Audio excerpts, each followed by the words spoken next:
चंद्रयान 3 ने रचा इतिहास। चांद की दुनिया के ऐसे ऐसे रहस्य के खुलासे कर रहा है जिसे दुनिया भर की स्पेस एजेंसियां आज तक नहीं कर पाई। चंद्रयान 3 के विक्रम लैंडर ने कहा, धन्यवाद मेरे दोस्त, और इसरो ने रच दिया इतिहास। इसरो चीफ ने मिशन को लेकर एक और बड़ा खुलासा किया और नामुमकिन को मुमकिन करने निकला, हमारा चंद्रयान 3।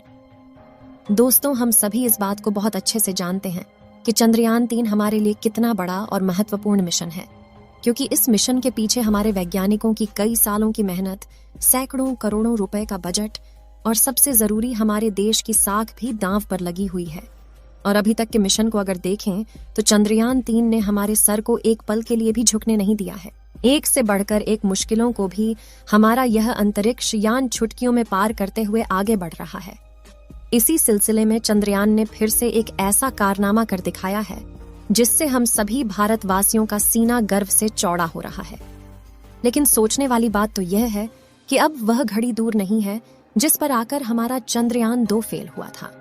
चंद्रयान 3 के लिए आगे की स्थिति बहुत ज्यादा भयानक और खतरनाक होने वाली है, जिससे वैज्ञानिकों को इस मुश्किल पड़ाव से सामना करते हुए चंद्रयान 3 की सफलतापूर्वक सॉफ्ट लैंडिंग करानी है।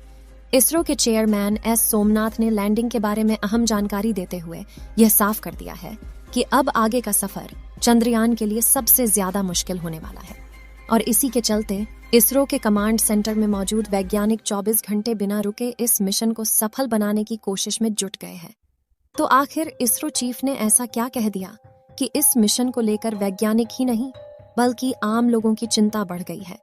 चंद्रयान ने ऐसा क्या कारनामा किया है, दुनिया भर में लोग इसके सफल की कसीदे गढ़ रहे हैं, और अब आगे सॉफ्ट लैंडिंग करने के लिए इसको कौन कौन सी चुनौतियों का सामना करना होगा, ये सब कुछ आज हम आपको बताने वाले हैं। दोस्तों, चंद्रयान 3 इस समय चांद की सतह के बेहद नजदीक है और इसका आखिरी पड़ाव यानी लैंडिंग प्रोसीजर स्टार्ट हो चुका है। इस सब की शुरुआत 16 अगस्त को हुई जब चंद्रयान को चांद की 153 × 163 किलोमीटर वाले 5वें और आखिरी ऑर्बिट में इंटर कराया गया।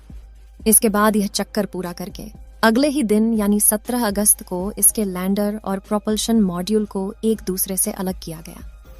ऐसा करने के लिए वैज्ञानिकों ने चंद्रयान के अंदर एक छोटा सा विस्फोट किया, जिससे दोनों हिस्सों को जोड़कर रखने वाला हुक टूट गया और स्प्रिंग्स से मिले धक्के की बदौलत लैंडर मॉड्यूल अपने प्रोपल्शन मॉड्यूल को पीछे छोड़कर खुद आगे बढ़ गया।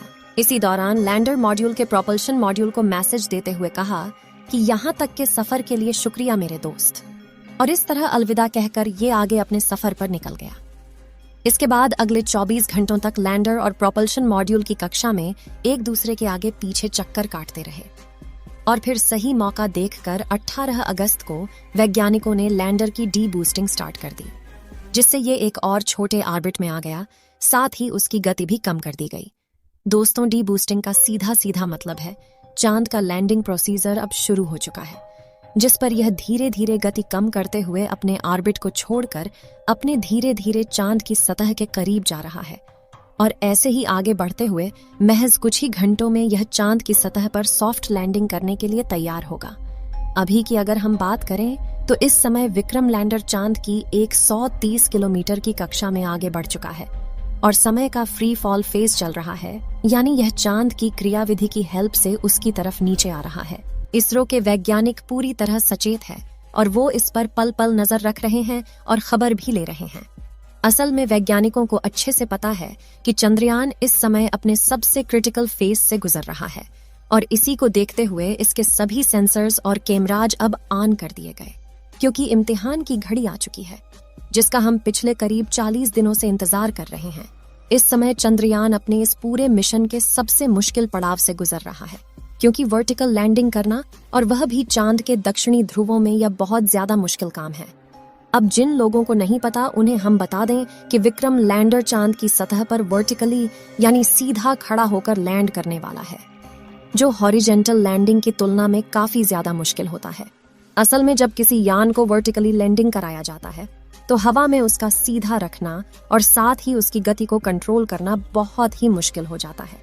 इसका कारण यह है कि वर्टिकल में जाते हुए यान की रफ्तार काफी ज्यादा तेज हो जाती है। हालांकि पृथ्वी के मुकाबले चांद की ग्रेविटी 6 गुना कम है, लेकिन चांद का वायुमंडल बहुत ज्यादा पतला है। जिसके चलते यहाँ एयर रेसिस्टेंस न के बराबर है और इसकी वजह से नीचे गिरते हुए किसी भी ऑब्जेक्ट की स्पीड काफी ज्यादा बढ़ जाती है। इसी लैंडिंग प्रोसीजर को लेकर इसरो चेयरमैन सोमनाथ ने भी एक बहुत बड़ी बात कह डाली। उन्होंने कहा कि 30 किलोमीटर की ऊंचाई से नीचे चांद पर आने वाले लैंडर की